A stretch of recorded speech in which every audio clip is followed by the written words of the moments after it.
अगर आप करवा चौथ का फास्ट फॉलो कर रहे हो then this video is for you. पहली बात तो जब हम करवा चौथ का फास्ट फॉलो करते हैं तो यूजुअली सनराइज़ के पहले खाना खाते हैं और फिर डायरेक्टली सनसेट के बाद रात को खाना खाते हैं। तो ये बहुत बड़ा फास्ट होता है जहाँ पे या उपवास होता है जहाँ पे कोई खाना नहीं खाते और कुछ लोग जो है वो निर्जल फास्ट भी करते हैं, जिसका मतलब है पानी भी नहीं पीते।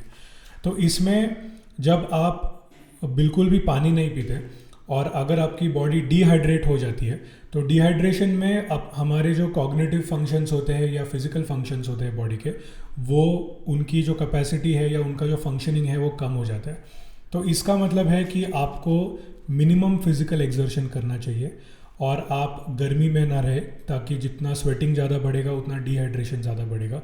और आज जो भी आप काम करोगे या जो भी टास्क करोगे उसमें बहुत ज़्यादा अगर आपका ब्रेन फंक्शन लग रहा है और आप अगर फास्टिंग को अडेप्टेड नहीं हो तो वो आप अवॉइड कर सकते हैं। दूसरी बात मतलब है कि हाइपोग्लाइसेमिया।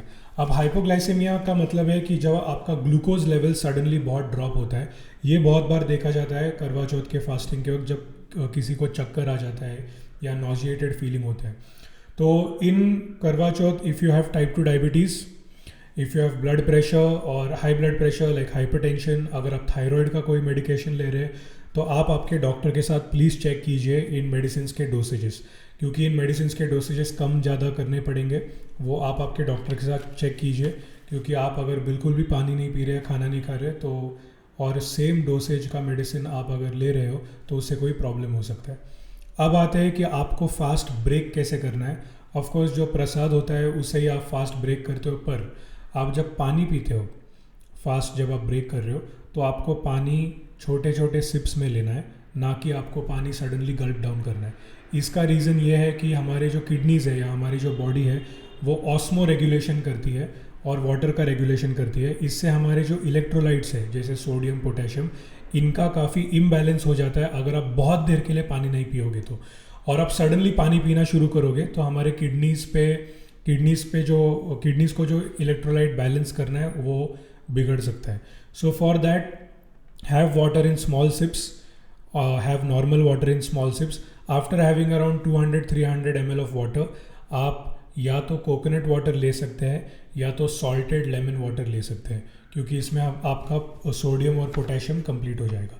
और एक इम्पॉर्टेंट पॉइंट है कि जो आप फूड खाओगे तो इस फूड में आपने सबसे पहले कुछ मीठा खाने के आप मीठा मत खाइए सबसे पहले, क्योंकि suddenly body will go into hyperglycaemic state. Suddenly बहुत ज़्यादा ग्लूकोज मिल जाएगा बॉडी को। तो my recommendation to you is आप कर्ड खा के आपका फास्ट ब्रेक कीजिए। कर्ड में, दूध में जो लैक्टोज होता है जो एक कार्बोहाइड्रेट है, वो फर्मेंटेशन प्रोसेस से लैक्टिक एसिड में कन्वर्ट हो जाता है in curd. It is very easier to digest, it is very easy to digest and it is also allowed in fasting in most of the domains. So my recommendation to you would be कि आप curd या दही खा के आपका fast break कीजिए, और जो भी प्रसाद आप खाने वाले हो उसके बाद वो स्मॉल पोर्शंस में खाइए। अगर आप फिर खाना सडनली खाते हो तो आपको नॉजिया, वॉमिटिंग ये भी हो सकता है, या आपके गट पे सडनली ज़्यादा या इंटेस्टाइन्स पे सडनली ज़्यादा लोड आ सकता है।